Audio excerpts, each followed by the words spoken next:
네, 지금부터 시작에 프로들과 함께 시간 꾸려보도록 하겠습니다. 프로의 시선 지금부터 시작하도록 할 거고요. 두 분 소개하겠습니다. 알파프로 정태근 팀장, 유한타증권 송태현 과장 스튜디오에 나와 계시네요. 어서 오십시오. 안녕하세요. 안녕하세요. 안녕하세요. 두 분을 또 여기서 뵈니까 또 반갑네요. 자, 시선 첫 번째 어떤 내용 공유될까요? 먼저 첫 번째 거부터 공개해 보도록 하겠습니다. 오늘 시장에서 이야기가 가장 많이 나왔던 부분이 아닐까 싶습니다. 미국 인플레이션 감축법 세부안의 불확실성 해소, 2차 전지주 비중 확대, 욕심일까? 라고 물음표 저희 달아주셨네요. 자, 첫 번째 이야기, 2차 전지에 대한 이야기를 좀 시작해 볼게요. 팀장님께서 요 시선을 공유해 주셨는데 네. 욕심일까라고 달려있어요. 그만큼 많은 분들이 아실 거예요. 많이 올라온 구간에서. 그런데 오늘 보면은 뭐 뉴스에 세론 뉴스가 아니라서 조금 더 강한 종목들이 나오고 있거든요. 결국은 2차 전지 안에서도 양극재는 승자다. 오늘 보면은 조금 더 뻗어나갈 수 있다. 이런 관점까지 가질 수 있을까요? 어떻게 보세요? 일단 오늘 2차 전지에 대해서 어떤 반응이 나올지에 대한 부분 상당히 조금 고민이 좀 많았어요. 무슨 얘기냐면은 2차 전지가 아시겠지만 이럴 때부터 정말 쉼없이 달려온 부분들 잘 알고 계실 겁니다. 그렇기 때문에 이게 계속 갈 것인가 말 것인가에 대한 어떤 고민을 저희 같은 전문가들은 할 수밖에 없는 상황들입니다. 그러다 보니까 일단 주말에 세부 지침이 나올 것이고 이 세부 지침이 나오게 된다라면은 나왔을 때 반응은 두 가지라고 생각을 했거든요. 첫 번째는 지난주까지 그랬던 것처럼 2차 전지가 싹 다 가느냐, 네. 싹 다 이제 반응이 나오느냐, 아니면은 방금 말씀하셨듯이 수혜가 되는 뭐 종목들을 압축해서 가느냐. 그러니까 확장이냐, 축소가 되느냐, 결국 요 얘기인데, 근데 제가 볼 때는 이제 축소 쪽인 것 같습니다. 그러다 보니까 이제 앞으로는 정말로 이제 많이 오른 종목들보다는 실적으로 이제 이슈와 연관된 종목들 중심으로 해서 좀 덜 오른 종목들이 있다면, 그리고 소위 말하는 새로운 수혜주들, 신상, 이런 종목들이 나오게 된다면 그쪽으로 이제 가야 되지 않을까라는 그런 판단이 좀 들더라고요. 그래서 어쨌든 뭐 2차 전지가 시장을 계속 잡아주고 있는 부분들이 있는데 2차 전지가 영원히 갈 수는 없습니다. 그렇기 때문에 이번에 세부 지침 발표를 해가지고 전략의 어떤 변화가 좀 필요하지 않을까라는 그런 생각을 좀 해봤습니다. 그런데 많은 분들이 아쉬운 부분이 이 세부안에서 네. 그거였을 것 같아요. 중국에 관해서도 브레이크가 걸린 게 전혀 없고 결국은 보면 우리도 탈중국을 해야만 한다라는 점일 것 같아요. 네. 그러면은 우리는 아직까지 무언가 다 벗어냈다라고 보기에는 지금 어설픈 상황 아니에요? 딱 중간 지점이 있을 것 같아서 지금 뭐가 변수인가요? 지금은 딱히 변수는 없어요. 변수는 없는 상황들이고 앞으로 어떻게 대처를 하느냐가 이제 변수라고 좀 굳이 변수를 따지자면은 앞으로 어떻게 해야 되냐가 지금 변수라고 좀 봐야 되겠죠. 그런데 특히나 이 탈중국화는 할 수밖에 없습니다. IRA라는 그런 핑계를 떠나서도 이번에 우크라이나 전쟁을 겪게 되면서 어쨌든 안정적인 광물 확보에 대한 부분들은 할 수밖에 없는 부분들이 될 수가 있겠죠. 지금 잘 아시겠지만 전구체 90%가량 이제 중국에 의존하고 있는 상황인데 우크라이나하고 러시아 전쟁이 아니라고 하더라도 언제든지 중국이 조금만 마음 상하게 된다면 전구체를 공급받지 못하는 그런 상황이 됐을 때 우리나라 2차 전지 사업은 멈출 수밖에 없는 그런 상황들이거든요. 그래서 우스갯소리로 이런 얘기를 할 수가 있어요. LG 에너지 솔루션인지 그리고 배터리 3차 같은 실적이 좋게 되면 뒤에서는 중국이 있는다. 이런 얘기를 할 수밖에 없는 네. 상황들이거든요. 그렇기 때문에 굳이 IRA가 아니라고 하더라도 분명히 탈중국화는 진행을 할 수밖에 없는 그런 상황들이고 이 할 수밖에 없는 것들의 어떤 핑계를 제가 볼 때는 미국이 줬다라고 봐집니다. 그리고 어쨌든 가장 큰 다행인 것은 어쨌든 핵심 광물 같은 경우는 2025년까지 소위 말하는 유예 기간을 전 줬다라고 좀 봐줘요. 이 정도면 충분한 시간인가요? 지금 각 기업들이 발빠르게 나서고 있는 상황들을 보게 되면 충분하다라고 좀 볼 수가 있을 것 같아요. 예를 들게 되면은 지금 뭐 아시겠지만 포스코 케미칼이 사면을 바꿨죠? 포스코 퓨처엠이라고 사면을 좀 바꿨는데 2025년까지 전구체 내재화율을 64%까지 목표를 하고 있는 상황이고요. 그리고 이제 코스모학 같은 경우도 2023년 하반기에 전구체를 생산할 예정이라고 합니다. 이 전구체는 소위 말하는 그 3원기 배터리 있잖아요. 니켈, 코발트, 망간 이거를 밀가루 반죽처럼 섞어놓은 거라고 보시면 될 것 같아요. 여기 섞어놓은 게 전구체인데 여기다가 수산화 리튬을 섞게 되면은 뭐가 되냐? 이게 양극재가 된다고 보시면 될 것 같아요. 그런데 양극재는 국내에서 생산을 하고, 양극재는 국내 기업들이 생산하고 있지만 소위 말하는 뭐 리튬이라든지 니켈이라든지 그리고 코발트, 망간 이런 것들은 전반적으로 수입이고 중국의 의존도가 상당히 높은 상황이라는 거죠. 그런 상황들에서 만약에 중국에서 공급받지 못하게 된다면은 타격이 클 수밖에 없는 상황들이기 때문에 진행을 좀 해야 된다고 좀 봐지고요. 그 선두에 지금 포스코 그룹이 가장 앞서 있다라 보시면 될 것 같아요. 뭐 수산화 리튬 뭐 생산하는 기업들은 최근에서 많이 부각이 되고 있지만 뭐 하이드로 리튬 같은 종목들이 많긴 하지만 포스코 같은 경우는 어쨌든 뭐 RN 쪽에서 염수 리튬을 이제 확보를 했고 이걸 통해서 현재 수산 리튬을 생산하고요. 거기다가 뭐 니켈 같은 경우도 어쨌든 뉴칼레도니아에서 채굴을 하게 되고 또 이제 니켈 자회사가 또 황산 니켈을 생산하고 있는 상황들이기 때문에 상당히 어찌 보면 포스코가 가장 앞서 있다고 볼 수가 있겠죠. 그렇기 때문에 지난주 금요일 그리고 오늘 이 포스코 그룹주가 상당히 크게 들썩인다라고 보시면 될 것 같아요. 보시면 될 것 같습니다. 어쨌든 저는 개인적으로 이런 현상 상당히 긍정적으로 봐집니다. 어쨌든 뭐 안정적으로 확보할 수 있는 부분들은 확보를 하는 게 맞다고 좀 봐지고요. 이런 부분들이 안정적으로 이제 이루어졌을 때 공급처 다변화를 목적으로 인해 가지고 우리나라 기업들도 하게 되고 중국에 공급받는 그런 구조를 만들어가는 게 저는 좋다라고 봐집니다. 알겠습니다. 포인트들 정리를 쭉 받아봤어요. 이제 종목 조금 더 들어가서 송태영 과장과 이야기를 좀 나눠볼까 합니다. 가장 덜 올랐고 큰 수혜가 예상됐던 종목 한다면 사실은 LNF잖아요. 그래서 오전에 나왔던 시황 기사 보면은 뭐 날아올랐다, 활짝 폈다, 뭐 이런 헤드라인이 많이 달려 있어요. 그런데 지금 상황을 보면은 물론 강합니다만 잘 모르겠습니다. 어떻습니까? 과장님의 시선으로 보시기에는 지금 이 구간에서 또 한 번의 점프업도 가능할지 투자 의견은 어떤 방향으로 제시를 해주실까요? 저는 가능할 것 같아요. 오. 네, 사실 말씀하신 것처럼 이 상황이 나오기 전에 가장 이제 LNF가 이 수급적인 부분이라든지 아니면은 이제 이런 논리라든지 스토리상 보게 되면은 사실 그 전까지 문제가 많은 부분 됐었던 것이 미국형 공장의 진출에 대한 부분, 뭐 그런 부분이 어떻게 할 것인가에 대한 것이 첫 번째였었고, 두 번째 같은 경우에는 이제 에코프로비엠이 시가총액이 20조가 넘었는데 LNF는 그에 비해서 한 반절 정도밖에 안 되다 보니까 충분히 밸류에이션에 대한 매력도 있는 거 아닌가? 뭐 이 두 가지가 사실상 계속적으로 이야기가 됐던 부분이었었는데, 이번 IRA 이제 세부 법안이 나오게 되면서 미국 공장 관련돼서 사실상 진출을 하지 않아도 이 혜택을 받을 수 있다는 이런 부분이 언급이 나오게 되면서 일단 그런 부분이 아침에 어느 정도 발현이 된 것이 아닌가라고 좀 생각을 해볼 수 있는 것 같고요. 그리고 이제 미국 공장에 대한 부분을 사실 실질적으로 건립을 하게 되면은 공장에 대한 건설에 따른 비용도 사실상 더 들어갈 수밖에 없는 부분이고, 노동 비용이라든지 이런 부분도 추가적으로 더욱더 많은 부분 들어갈 수밖에 없는 부분이었을 텐데, 그런 부분이 일단 어느 정도는 이번 이슈로 인해서 수익성적인 측면에 오히려 더 올라갈 수 있는 부분도 생겼다라고도 생각을 해볼 수 있는 것 같아요.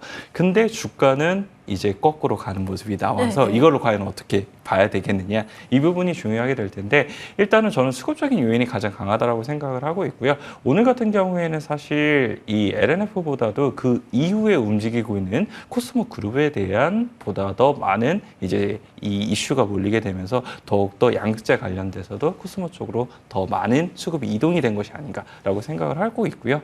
어쨌거나 에코프로라든지 아니면 에코비엠이 중점만 잡아주게 되면은 그 수급은 갔다가 다시 돌아오는 경우가 상당히 많기 때문에 그런 부분에서 LNF는 추가적인 상승이 나올 가능성이 상당히 높아 보인다라고 말씀을 드릴 수 있을 것 같습니다. 저희가 가정해야 되는 요건은 에코프로 그룹주가 여기서 흔들리지 않고 자리를 잡아주는 한이란 단서 달아야 될까요? 아무래도 2차 전지에 대해서 큰 종목들에서는 에코프로 그룹이 계속적으로 끌어왔었기 때문에 그 주도력을 상실을 하는지 안 하는지를 일단 지켜봐야 된다라고 말씀을 드리고 싶고요.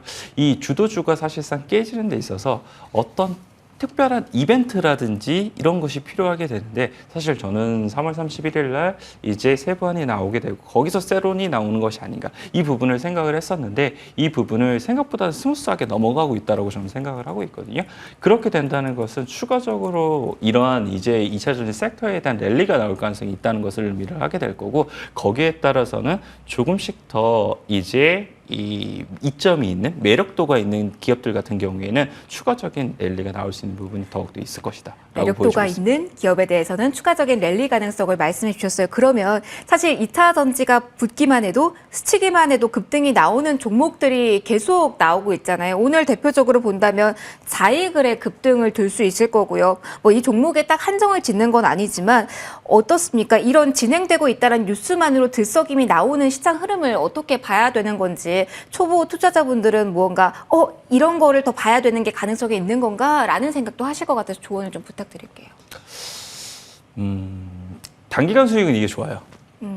솔직히 말씀을 드리면은 그냥 밀릴 때 바이더 딥으로 그냥 사시면은 바로 수익이 나게 되고 그것이 계속적으로 이제 이루어질 수는 있는데 장기적으로 생각을 했을 때는 저는 그닥 좋아 보이지는 않아요. 왜냐하면은 한 100명 중에 사실상 매매로서의 성공을 할 수 있는 사람이 5명 미만이 되게 될 텐데 대부분 자기 자신은 그것에 맞는 투자자라고 생각을 하고 이제 보통 매매에 뛰어드신단 말이에요. 근데 대부분 다 95명에 속할 수밖에 없는 것이 확률적으로 어쩔 수 없는 부분이고요. 그런 부분에서 생각을 해봤을 때는 내가 어느 정도 매매로서에 대한 이런 경험치가 쌓이기 전에 이런 종목에 들어가게 됐을 때 과연 내 뜻대로 움직이지 않았을 때 내가 과연 손절을 하고 나올 수 있겠느냐. 이 부분을 생각을 해봤을 때 자이글과 같은 종목이 다소 위험할 수 있는 부분이 있다라고 보시면 될 것 같고요. 사실 그 외에도 보게 되면 요즘 사업에 대한 추가라든지 아니면은 지금까지는 부각을 안 받고 있었었는데 다시 재부각을 받고 있는 기업들이 있거든요. 예를 들어서 오늘 이녹스 같은 경우에도 자회사의 TRS에 대한 지분 가치라든지 이런 부분이 더욱더 부각을 받게 되면서 오늘 두 자릿수 이상의 상승세가 나오게 됐는데 그런 저는 종목들보다는 차라리 2차 전지 밴드 안에 원래 예전부터 있었던 종목들이었었는데 그 종목들 중에서 지금까지 움직이지 못했던 종목들이 보다 더 지금의 단기적인 수익률에서는 아쉬운 부분이 있기는 하겠지만 내가 장기적인 관점에서 계속적으로 투자를 하는 부분에 대해서 고민을 하게 될 때에는 그런 부분에 내가 주도주를 놓쳤을 때 그 나머지에 대한 섹터의 활용법을 어떻게 하는 거라든지 이런 부분까지 생각해 봤을 때는 그런 종목들이 차라리 나을 수 있다. 뭐 예를 들어서는 엔캠이라든지 뭐 이런 종목이 오늘 두 자리까지 올라가잖아요. 그런 종목들로 관심을 조금 더 가져보시는 게 좋지 않을까라고 생각이 되고 있습니다. 시장의 관심이 2차 전지에 쏠렸을 때 주도주를 잡지 못했을 때 어떻게 투자 방향을 잡아야 되는지에 대한 현실적인 팁을 좀 들어봤습니다. 정태근 팀장님께도 여쭤볼게요. 앞서서 힌트를 좀 주신 것 같기는 한데 가장 매력도가 높은 쪽 사실 오늘도 본다면 양극재부터 셀까지 전반적으로 약간 각계 전투라고 할 정도로 종목별 차별화가 있거든요. 지금 이 자리에서 2차 전지에서 가장 투자 매력도가 높은 쪽 어디로 보시는지 그리고 거기에서 만약에 오늘 관심주 나왔다면 같이 소개 부탁드릴게요. 거기에 대한 대답은 이렇게 두 글자로 말씀드릴게요. 신상. 아, 신상. 신상. 그러면은 앞서서 과장님께서도 이야기를 해주셨지만 정말 연결고리가 없었던 쪽에서의 신상 아니면은 조금 소외됐던 곳에서 떠오르는 신상 어느 쪽의 신상인가요? 그거에 대한 질문 두 개 다 맞다라고 좀 봐야 되지 않을까요? 그동안에 기존에 너무나도 당연한 수혜주가 부각이 됐었다가 이 종목들이 너무 많이 가다 보니까 뭐 리튬을 내리게 되면 리튬과 연관된 새로운 종목이 없을까? 뭐 전해질 같은 게 전해질 첨가제 새로운 기업들이 없을까? 이런 것들 계속해서 시장에서 이제 찾고 있는 상황들이거든요. 그러다 보니까 최근에 아시겠지만 후성 같은 기업도 갑자기 급등이 나온 상황들이고 그리고 오늘 뭐 타피로 준비한 종목은 TKG 휴캠스라는 종목인데 뭐 이런 종목들이 튀어나온 이유가 그리고 또 CIS가 그동안 조용하다가 또 급등이 나온 상황들이고 그렇기 때문에 지금 방금 말씀드린 종목들의 어떤 공통점이라는 것들은 제가 생각하기에는 일단 서두에 말씀드린 대로 그냥 신상인 것 같습니다. 그동안 부각이 안 되셨다가 새롭게 부각이 된 종목들이 뭐가 있느냐, 관련적으로 뭐가 있느냐 이런 새로운 종목들을 계속 시장에 찾고 있다는 거죠. 그렇기 때문에 이거를 섹터로 한정시키기보다는 뭐 시야를 좀 넓게 보시면서 좀 전에 말씀하셨듯이 각계 전투 방식으로 일단 떠오르는 종목들이 있다면은 가리지 말고 보시는 게 저는 맞다라고 봅니다. 그리고 그 종목들의 공통점은 위치가 낮다라는 거죠. 네, 이 종목은 앞서 이야기하신 종목과 다르게 오늘장에서도 살짝 조정이라서요. 가격적인 메리트도 플러스로 보시고 오늘 관심주로 가져오신 걸까요?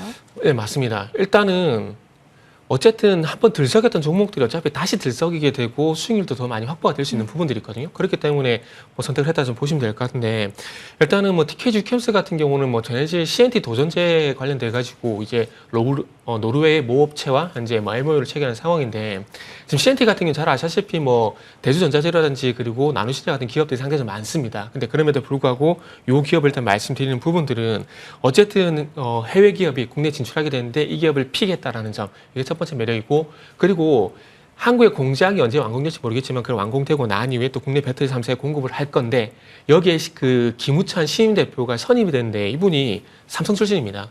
그렇기 때문에 국내 쪽에 적어도 삼성 SDI 쪽은 공급할 가능성이 높다라는 거죠. 그래서 그런 관점에서 보게 된다면은 한번 관심을 가져도 되지 않을까라는 판단했고요. 그래서 뭐 마지막까지 가격 전략을 말씀드리면은 그래서 목표가 같은 경우는 한 3만 원 정도 설정을 했고 손절가 같은 경우는 한 2만 500원 정도 보시면 좋을 것 같습니다. 네, 오늘 좀 정리를 해보면 계속해서 이쪽에 대한 관심을 가져보는 게 맞다. 하지만 종목 발굴에 대한 노력은 계속 필요하다라는 관점 전달해 드렸고요. 저희 관심주로는 TKG 휴캠스 목표가 3만 원으로 제시 받아봤습니다. 자, 두 번째 시선이 머문 곳 찾아가 보도록 하겠습니다. 두 번째 이야기는 어떤 걸까요? 다음 주도주 역할을 할 종목을 계속 찾고는 있는데 여기가 될 수 있을까요? 중국 판호 추가 발급의 방긋. 게임주, 앞으로의 기대감 유효한가? 라는 질문을 던져봤고요. 송태용 과장님과 이야기를 나눠볼게요. 게임주를 주목해 주셨어요. 사실은 기대는 있는데 참 연속성이 안 나오는 섹터들이 몇 있어요. 그중 하나가 게임주인데 오늘 게임 쪽 가져오신 특별한 이유 있을까요? 주도주까지 생각은 안 해요, 사실. 그래도 한 번쯤 흐름이 갈 수도 있다.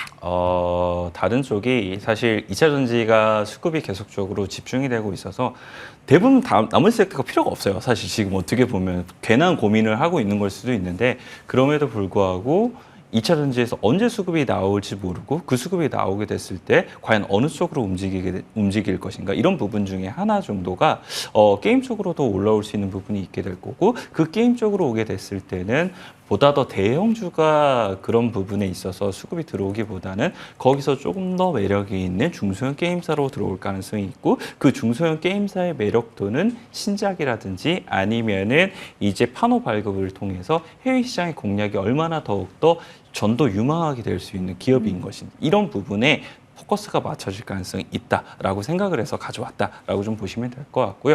아직까지는 말씀을 하신 것처럼 사실 연속성이라는 게 좀 떨어지는 게 아쉬운 부분인 것 같아요. 아쉬워요. 뭐 중국에 대한 부분의 기대감 뭐 이런 부분이 사실상 큰 부분이기는 하지만 신선도가 사실 예전보다 많이 좀 떨어지는 부분이잖아요. 이것 자체가 사실 판호라는 게 예전에 한번 흥행이 나왔었고 그리고 지금 다시 이 몇 년이 지나서 다시 이제 나오기 시작을 하는 거기 때문에 그런 부분에서 조금 더 연속성이 부족하기는 하지만 충분히 이것을 더 키워나갈 수 있는 부분이 생길 수 있는 부분인 것 같고요.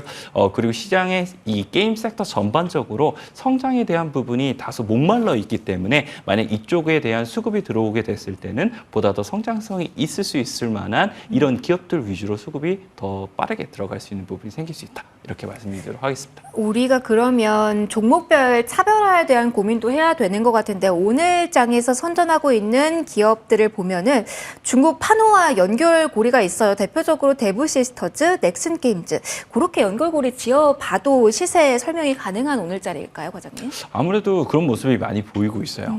특히나 넥슨게임즈 같은 경우에는 오늘 뉴스 플로우가 나오게 됐죠. 블루 아카이브가 사전 예약을 하게 됐는데 상당히 그 순위가 좋았다라는 부분이었었는데 그런 부분이 계속 이쪽 섹터에 대한 관심이 있는 사람들에게는 분명 어느 정도의 매력 있는 포인트가 될 수 있다는 것을 다시 한번 더 보여준 것이 아닌가라고 보시면 될 것 같고요. 사실 오늘 넥슨게임즈라든지 데브시스터즈라든지 주도적으로 매수를 하고 있는 이 그룹을 보게 되면 기관 쪽에서보다 더 이제 강한 매수세가 좀 들어오고 있거든요. 그래서 이런 부분을 기관 쪽에서 일부 생각을 하고 있구나라고 생각을 해보시면 될 것 같고요. 제가 아까도 이제 게임 섹터 전반적으로 성장이 없다라고 말씀을 드렸었는데 시가총액이 3조 이상 넘는 게임 회사들이 사실상 신작에 대한 모멘텀을 갖고 있는 게 상반기에 카카오 게임즈밖에 없어요. 그렇게 되다 보니까 게임 섹터 전반적으로 모두 다 같이 가는 시장은 어려울 수 있기는 하겠지만 아까 말씀을 드린 것처럼 그런 부분이 충분히 나올 수 있다라고 보시면 될 것 같고요. 이런 해외 진출이라든지 아니면 신작에 대한 모멘텀 자체가 얼마만큼이나 이쪽에서에 대한 성장성을 담보로 해줄 수 있는지 이런 부분이 조금이라도 보여지게 되면은 더 수급이 비집고 들어올 가능성이 확실히 높은 소수 종목에 대한 부분을 기대해보자라고 말씀드리도록 하겠습니다. 알겠습니다. 사이즈가 큰 종목에 대한 고민도 많으실 듯하니까 이 종목에 대한 이야기를 바로 이어서 가보도록 하겠습니다. 정태근 팀장님께 네. 이 질문을 드려볼게요. 크래프톤에 대한 이야기를 네네. 해보면 실적 시즌도 앞두고 있으니까 많은 분들이 이거 고민하실 것 같아요. 1분기 실적은 뭐 좋지 않을 거라고 하고 그런데 신작 모멘텀이 없었고 모바일 매출도 좋지 않았던 이 점을 지금 다 반영한 저점인지 트리거가 될 만한 걸 뭐로 봐야 되는지 모르겠습니다. 일단 사이즈가 큰 종목의 움직임이 좀 포착되는 시점이 단기간에 올 수 있을까요? 크래프톤 중심으로 설명 듣고 싶어요. 일단은 거기에 대한 대답을 먼저 하자면은 일단은 좀 지켜봐야 되겠다라는 말씀을 드려야 될 것 같아요. 그 종목에 대해서 영향을 준 요인들은 종목 이슈, 그 위에 업종 이슈, 그 위에 시장 이슈가 있습니다. 지금 아시겠지만 이제 긴축에 이제 끝자락이 보인 상황들이기 때문에 시장에 대한 부분들은 조금 완화가 됐다고 봐요. 그러다 보니까 적어도 추가라는 좀 제한되고 있다고 보시면 될 것 같은데 중요한 건 이제 업종과 종목 이슈인데 이 업종 같은 경우는 상대적으로 모바일 게임이 다른 업종들에 비해서 관심도가 그렇게 좋게 말하면 조금 유식한 표현을 쓰자면 상대적으로 소외가 돼 있는 부분들이고 어찌 보면은 이게 상대 관심도가 없는 지금 현재 섹터거든요. 그러다 보니까 당연히 종목들 같은 경우에도 뭐 어떤 그 종목 자체도 폭발적인 어떤 그 모멘텀이 있는 게 아니라면은 업종 영향을 받을 수밖에 없는 상황이기 때문에 좀 지지부진한 흐름들이 나오고 있다고 볼 수밖에 없을 것 같아요. 예를 들게 되면 2차전지 같은 경우 뭐 IRA라든지 뭐 CRMA라든지 이렇게 국시간 이슈들이 해외에서 뭐 계속 터지잖아요. 그러다 보니까 계속해서 관심을 가지게 되잖아요. 근데 2차 전지를 예를 들어봤을 때 모바일 게임 스타 같은 경우는 그런 부분들이 전혀 없다라는 거죠. 그러다 보니까 하락할 이유는 없지만 또 반대로 뒤집어 보게 된다라면은 상승할 이유도 없다라는 게 상승할 이유도 부재하다라는 것들이 참 아킬레스건이라고 좀 봐야 될 것 같아요. 그리고 종목 이제 압축을 좀 해보게 된다라면은 작년 12월 달에 출시했던 칼리스토 프로토콜 상당히 이 크래프톤 내부에서는 기대를 많이 했지만 생각보다 여기서 매출이 많이 발생이 안 되고 있어요. 그러다 보니까 이런 부분이 실망감이 있고 그리고 그런 상황들 속에서 이제 주력 IP죠. 배틀그라운드가 근근히 현재 실적을 방어하는 모습들이 나오고 있다 보니까 지금 현재로는 뭐 정체가 돼 있다고 봐야 될 것 같고 서두에 말씀드렸듯이 지금은 지켜볼 수밖에 없다라고 말씀드려야 될 것 같아요. 알겠습니다. 조금은 아쉽다라는 그 마음의 네네. 소리가 저도 들린 것 같아요, 팀장님. 그러면 근데 제가 3월 22일도 모바일 게임 섹터를 갖고 왔었어요. 그때도 비슷하게 그렇죠. 그래가지고 앞으로 한번 기대를 해보자라는 그런 말씀으로 드렸었는데 참 기대는 하고 있는데 생각만큼 반등은 안 나오네요. 기대감이 정점에 달았을 때 꼭 공유해 주세요. 그러면 송태영 과장님께서는 오늘 가져와 주셨으니까 기대감의 그 시간이 조금은 왔다. 만약에 특정 종목만 본다면 괜찮다라는 입장이신지 앞서 저희 대형주는 참 그 시기가 안 와요라는 이야기를 했는데 어떻습니까? 사이즈가 작으면 탄력성이 기대해도 되는지 이 안에서 탑픽 보셨는지 궁금해요. 저는 충분히 가능하다라고 생각을 하고 있어요. 오늘 사실 넥슨 게임즈 잘 보여준 것이 아닌가라고 생각을 하고 있고요. 한번 사실 파노에 대한 영향 때문에 올랐었었는데 그것을 오늘 추가적으로 갭을 메꾸지 않고 바로 더 올라갔단 말이에요. 그래서 그런 부분이 추가적으로 이쪽에 대한 개별 모멘텀이라도 이슈가 나오게 되면은 그런 부분이 충분히 주가에 반영이 될 수 있구나. 라는 것을 보여준 것이 아닌가라고 생각을 해볼 수 있는 것 같고요. 제가 일단 가지고 온 게임즈의 탑픽은 데브 시스터즈 갖고 왔어요. 넥스 게임즈에 대해서 사실 요 근래 움직임이 훨씬 더 좋기는 한데 네. 그럼에도 불구하고 그것에 대해서 부담감을 느끼신다면 데브 시스터즈도 충분히 접근해볼 만하다라고 말씀드릴 수 있을 것 같고요.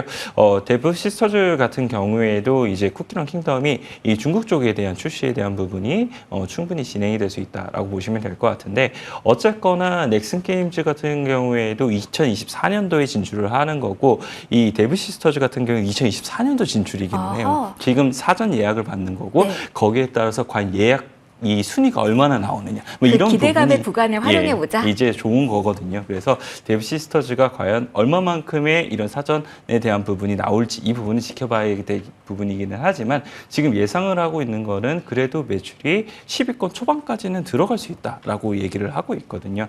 지금 중국 모바일 시장에서 이런 캐주얼 게임과 비슷한 류를 보게 된다 하더라도 상당히 5위권 이상에서 잘 나오고 있다는 점, 뭐 이런 점을 생각을 해봤을 때 이 데브 시스터즈의 쿠키런 킹덤도 여기서에 대한 수익성을 충분히 발현을 해낼 수 있다라고 생각을 하고 있고요. 그리고 신작에 대한 모멘텀을 보게 되면은 이 오븐 스매시 쿠키런 이 IP를 이제 활용을 하게 되면서 쿠키런 IP인데 이거를 이제 3D로 처음으로 구현을 이제 해낸 부분이다라고 보시면 될 것 같아요. 그래서 이것이 사실상 이제 이 PC뿐만 아니라 콘솔 부분으로도 이제 더욱더 많은 부분 진출을 하기 때문에 콘솔에 대한 모멘텀 이런 부분도 한번 가져보자라고 말씀을 드리고 싶습니다. 그리고 요 근래 보게 되면은 사실상 이 수급에 대한 모멘텀도 상당히 괜찮은데 기관 쪽에서 아까 말씀드린 것처럼 계속적으로 연이어서 매수가 들어오고 있다는 점, 이 점도 주목해서 보시면 상당히 좋을 것 같습니다. 가격대만 설정 부탁드려요. 저희 얼마까지 목표를 해볼까요? 이 종목? 목표가는 일단 7만 원 제시를 해드리고요. 네. 손절가는 49,200원 말씀드리도록 하겠습니다. 알겠습니다. 이 종목까지 정리 받아봤습니다. 두 분의 시선 여기서 마무리 짓도록 하겠습니다. 지금까지 알파프로 정태근 팀장, 요한타증거 송태영 과장 두 분과 함께 꾸려왔습니다. 두 분 모두 고맙습니다. 네, 감사합니다. 감사합니다.